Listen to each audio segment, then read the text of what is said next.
Hi guys, today I have the book Rosie, Revere, Engineer by Andrea Beaty. This is the story of Rosie Revere, who dreamed of becoming a great engineer. In Lila Greer's classroom at Blue River Creek, young Rosie sat shyly, not daring to speak. But when no one saw her, she peeked in the trash for treasures to add to her engineer's stash. And late at night, Rosie rolled up her sleeves and built in her hideaway under the eaves. Alone in her attic, the moon high above, dear Rosie made gadgets and gizmos she loved. And when she grew sleepy, she hid her machines far under the bed where they'd never be seen.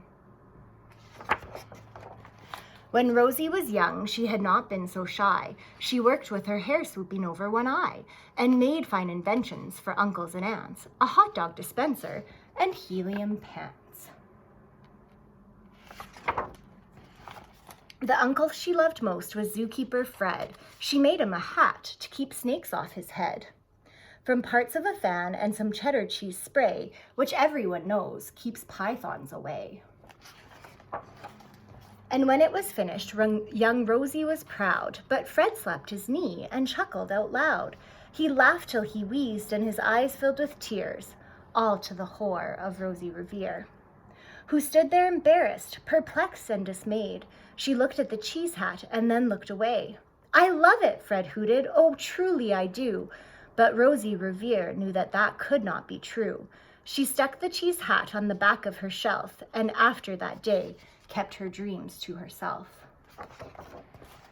And that's how it went until one autumn day, her oldest relation showed up for a stay. Her great-great-aunt Rose was a true dynamo who worked building airplanes a long time ago. She told Rosie tales of things she had done and goals she had checked off her list one by one. She gave a sad smile as she looked to the sky. "The only thrill left on my list is to fly. But time never lingers as long as it seems. I'll chalk that one up to an old lady's dreams." That night, as Rosie lay wide-eyed in bed, a daring idea crept into her head. Could she build a gizmo to help her aunt fly? She looked at the cheese hat and said, "No, not I." But questions are tricky and some hold on tight, and this one kept Rosie awake through the night. So when dawn approached and red streaks lit the sky, young Rosie knew just how to make her aunt fly. She worked and she worked till the day was half gone, then hauled her cheese copter out onto the lawn to give her invention a test just to see the ridiculous flop it might turn out to be. Strapped into the cockpit, she flipped on the switch. The Hello Cheese copter sputtered and twitched. It floated a moment and whirled round and round, then froze for a heartbeat and crashed to the ground. Then Rosie heard laughter and turned round to see the old woman laughing and slapping her knee.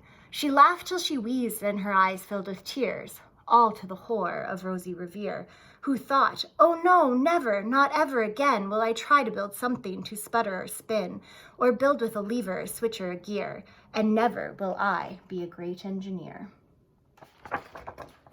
She turned round to leave, but then great-great-aunt Rose grabbed hold of young Rosie and pulled her in close and hugged her and kissed her and started to cry. "You did it! Hooray! It's the perfect first try.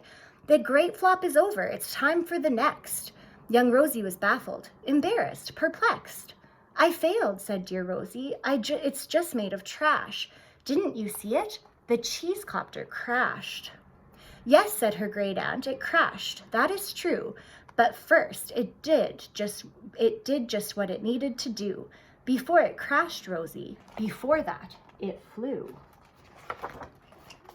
"Your brilliant first flop was a raging success. Come on, let's get busy and on to the next." She handed a notebook to Rosie Revere, who smiled at her aunt as it all became clear. Life might have its failures, but this was not it. The only true failure comes if you quit. They worked till the sun sneaked away to its bed. Aunt Rose tied her headscarf around Rosie's head and sent her to sleep with a smile ear to ear, to dream the bold dreams of a great engineer. At Blue River Creek, all the kids in grade 2 build gizmos and gadgets and doohickeys too. With each perfect failure, they all stand and cheer, but none quite as proudly as Rosie Revere.